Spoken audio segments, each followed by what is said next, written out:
ત્યાંથી લઈને કદાચ પ્રસાદીની ડીશ લો ને ત્યાં લગીને તમારી પાસે કોઈએ 5 પૈસા માગ્યા હોય તો કહો, માગ્યા કોઈએ? એટલે અમે અમારા મંદિરનો વખાણ નથી કરતા. તમને જ્યાં આવું સાનિધ્ય મળે, તમારું મન જ્યાં માનતું હોય ત્યાં જવું. સમજાય છે?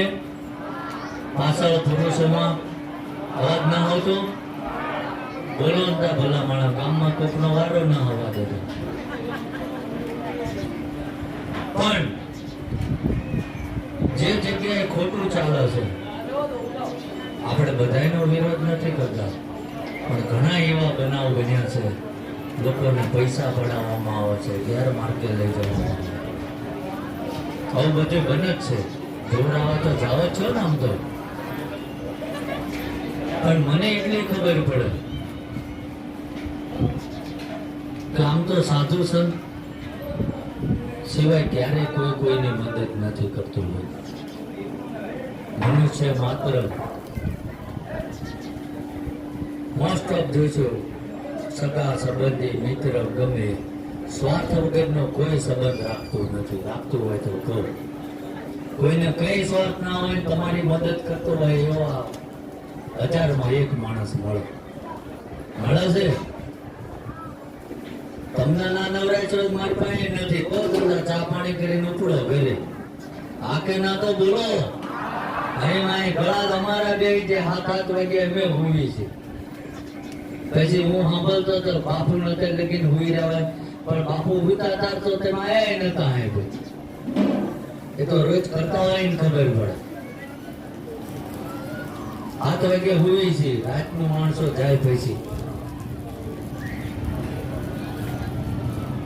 એટલે કહેવાનો મુખ્ય ઉદ્દેશ્ય એ હશે કે અંધશ્રદ્ધામાંથી બહાર આવે અને આ ધરતી ઉપરનો જે કોઈ જીવ છે ને એ પોતાના કરેલા કર્મો જ ભોગવે છે, બીજું કશું છે નહીં. સમજાય?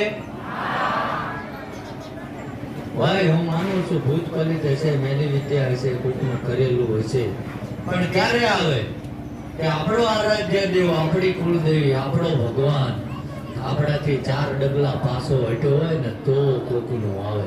આ મારી ઉપર જે નાખવું હોય છૂટું આવે છે.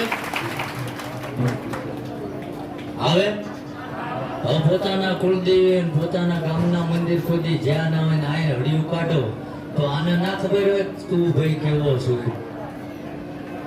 બધી ખબર હોય. આ હું જાઉં છું, જોઉં છું, છેલ્લા 8 મહિનાથી આવું કરતા હતા.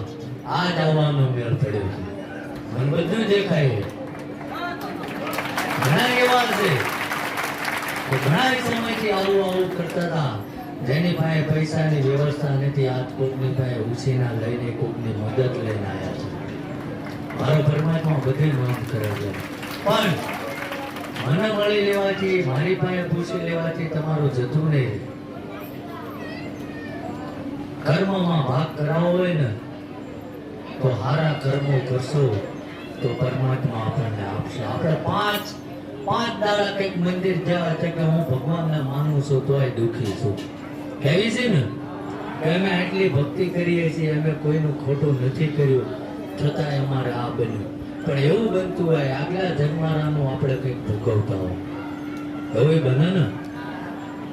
અને કદાચ એ કઈ ના હોય પણ આપણો પરમાત્મા, આપણી ભગવતી, આપણું કદાચ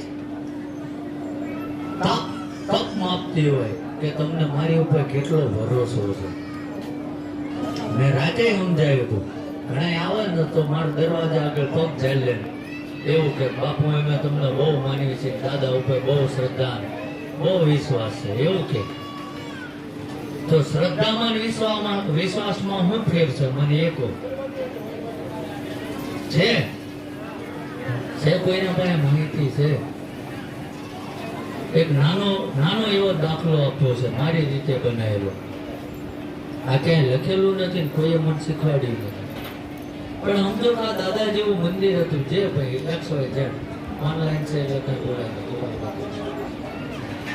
કે દાદાનું જ મંદિર હતું. સમજો કે આ જે ધજાનું ટાવર છે એટલો ઊંચો ડુંગરો હતો, એની ઉપર દાદાનું મંદિર હતું. કોઈ મારી તમારી જેવો રોજ ત્યાં દર્શન કરવા જતો હતો સંભળાય છે ને બધાને? હા, બસ દર્શન કરવા જતો હતો ને એ ડુંગરા ઉપરથી દર્શન કરીને વળતા હતા, એનો પગ લપસી ગયો અને એથી નીચે ગબડતો હતો, નીચે ખાઈ હતી. એના દાદાનું સ્મરણ કર્યું. આ પાછો લખીને ના મૂકતા દાદાએ પરચો પૂર્યો. આ એક વાર્તા છે, તમને ગળે ઉતરે એટલા માટે કે એને એનો પગ લપડ્યો, નીચે પડતો હતો. એટલે એના દાદાને પ્રાર્થના કરી, દાદા હું તને માનું છું અને અહીંયા આવીને મારો હાથ હશે. એટલે એની શ્રદ્ધા લગાડી, એની શ્રદ્ધા લગાડી એટલે એથી ગબડતા ગબડતા એક જૂનું ઝાડનું મૂળિયું રહી ગયું, એ એના હાથમાં આવી ગયું અને એ અહીંયા લટકાઈ રહ્યું. સમજાય ને?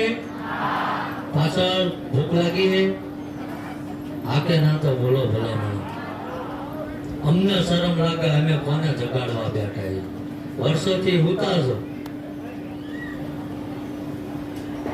એટલે એને એની શ્રદ્ધા લગાઈ પરમાત્મા આગળ, એના હાથમાં મળ્યું, આવી ગયું. એટલે એને એમ થયું બચી ગયો. પણ માણસનું મન રહ્યું ને એ ચંચળ છે, ક્યારેય સ્થિર નથી થતું. પછી એને થોડીક ક્ષણમાં એવો વિચાર આવ્યો કે કદાચ આ તો મારા નસીબ હોય ને હું બચી ગયો હોય, ભગવાને નાય મદદ કરી હોય. એટલે ફરીથી એને ભગવાનને દાદાને પ્રાર્થના કરી કે દાદા ખરેખર એક તો ભી હતી તે બીક લાગતી હતી, કારણ કે પોતાની દાદાગીરી ચાલે એવું તો હતું નહીં અને ભગવાન ઉપર વિશ્વાસ મૂક્યા વગર છૂટકો નતો. એટલે એને એવું કીધું કે ભગવાન જો ખરેખર તમે મારી મદદ કરી હોય અને આ એ કારણે મૂળિયું પકડી ગયું હોય તો મને તમારી ઉપર શ્રદ્ધા વિશ્વાસ બે છે, પણ હવે તો હું આ અદ્વૈતે લટકાણો, હવે હું કરું?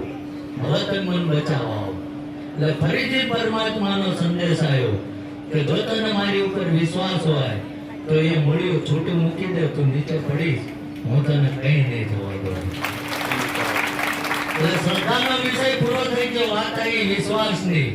તો એને કીધું દાદા મને તમારી ઉપર ગળા લગીને વિશ્વાસ છે, પણ મૂળિયું તો હું નહીં મૂકું.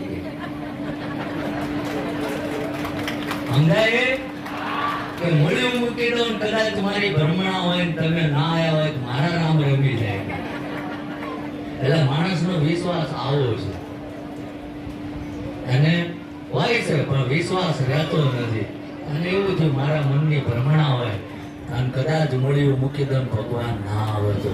એટલે જે કોઈ અહીં તેમ આવ્યા છો ને, તમારા અત્યાર લગીના જે નડતરના અંધશ્રદ્ધામાં નાખેલા મૂળિયા મૂકી દો, તમને હેઠો નહીં પડવા દેવા મારો વિશ્વાસ. અમને અસંખ્ય માણસોના કામ થયા. આ ઘણા વૈશ્યાના દીકરાઓએ કમેન્ટો કરે કે અમે અમારા ગામના લઈને જાય, હજુ 2 જણા દારૂ પીવો છે, બંધ નથી. તો એના બાપાના ભોગ અમે ક્યાં કીધું બંધ થઈ જાય? એના બાપ દાદાનો નાશ વાળો આવ્યો થોડો બંધ થાય.